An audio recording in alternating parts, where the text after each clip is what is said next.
Dadush, shirinligigan borib kelaylik. Xo'p, bitta onamdan so'rab ko'ray bo'lmasa. Nimaga so'raysan? Kecha 1 kilo prayni olib kelganman, o'shani yeysan. Prayningiz mag'arlab qolgan-ku. Hayotim bugun ishlarni vohlidan qilib bo'ldim. Aylanishga chiqaylik, toza havo bolamizga foyda bo'ladi-da. Ha, onamdan so'rab ko'raylik. Ha, bor. Ana.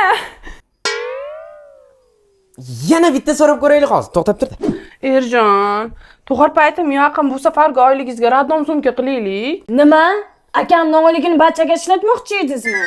Bildim o'zi sizni qabih niyatingiz borligini. Uyolmaysiz meni, onamni rizqini qirqib barchangizga olib berishga. Endi bu juda ham bir muammoli masala-da, shunga onamdan bitta so'rab kelaydi. Ha? So'rang. Men uni ham so'raganmidingiz? Lata. Qanaqa latta? Pollata.